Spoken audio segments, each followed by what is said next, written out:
sebagai seorang konsultan, kan panjang tuh pekerjaan konsultan karena dikontrak ya di sebuah perusahaan gitu sebagai seorang konsultan itu. Kenapa? Karena harus dipantau dan dievaluasi, nggak semena-mena 3 itu selesai, dia harus dipantau, harus dimonitor. Nah, Bapak Ibu juga memonitor kan? Monitor hasil implementasi dan evaluasi dampaknya. Dalam tujuan ini mempraktikkan analisis dan pemecahan masalah. Kita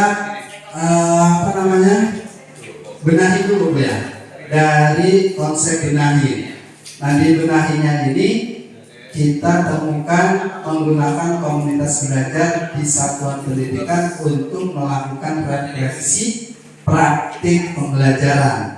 Ini yang dasar pembenahan kita untuk sampai tindak lanjutnya ke sana.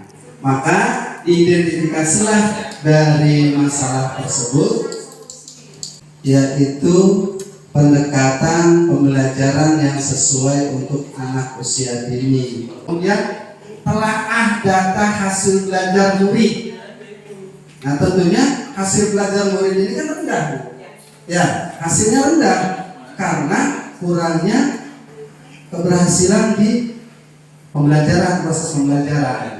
Entah gurunya yang kurang atau pendukung pembelajarannya yang kurang mendukung barangkali.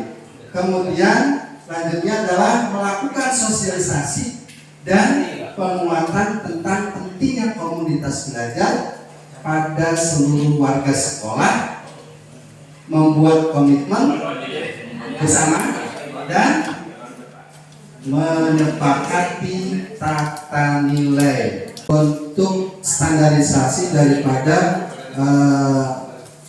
konversi nilai yang mulia, itu konversi nilai.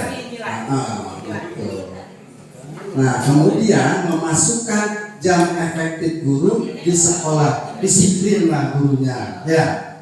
Kalau kita menggunakan narasumber dari luar, itu kan membutuhkan biaya dan membutuhkan fasilitas yang lumayan besar. Makanya kita bentuklah kecil di satuan pendidikan itu komunitas belajar. Karena kombel sama tuh, kombel jadi tidak perlu biaya. Tidak perlu biaya. Memasukkan jam efektif guru di sekolah maksudnya begini, misalkan biasanya pulang jam 9, jam 10. Nah, saat untuk kita masukkan 1 jam untuk kegiatan kombel tersebut.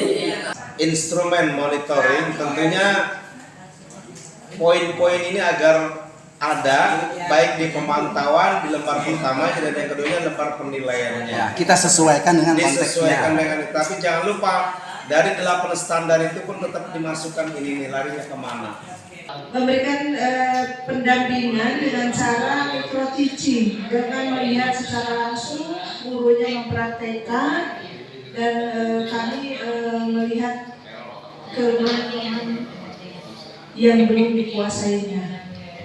Yang terakhir adalah pemantauan. Kami yaitu pendidik melihat secara langsung,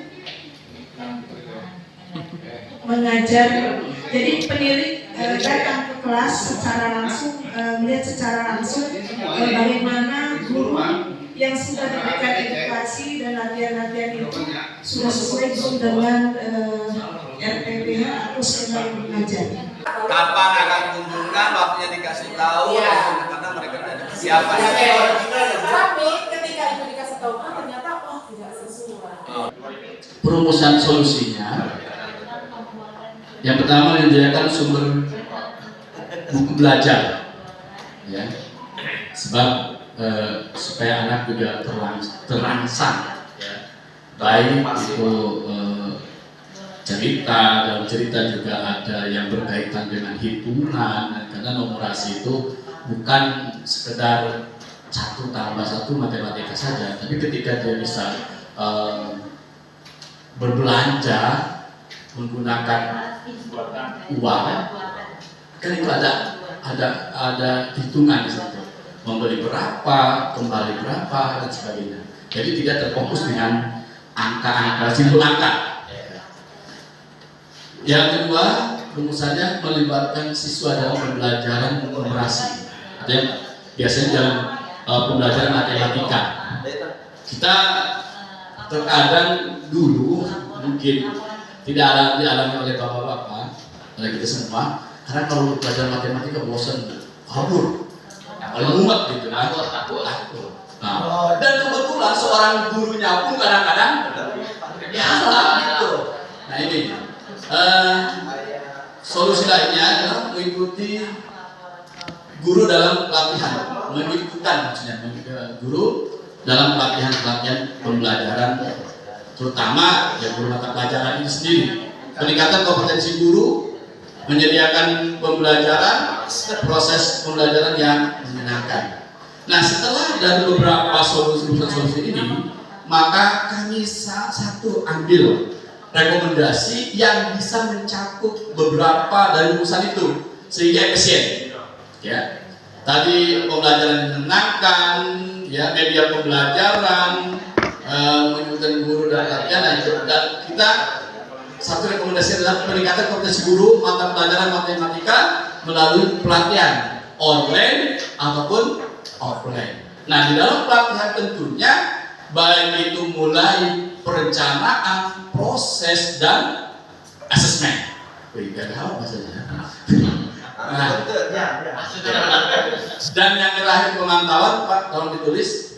Ya, pemantauan ini karena sekarang kalau kita langsung ke kelas itu tidak etik karena ada kewenangan kepala sekolah. Jadi kepala sekolah lah yang mensupervisi itu sendiri. Setelah mengimplementasikan hasil peningkatan kompetensi guru dalam pelatihan, apakah digunakan, diterapkan atau tidak di dalam proses pembelajaran? Pak, itu Pak.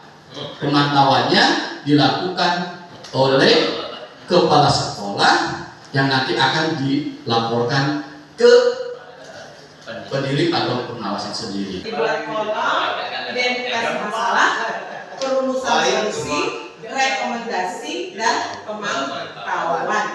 Ya, lengkap rekomendasinya. Peningkatan kompetensi kurang M ya.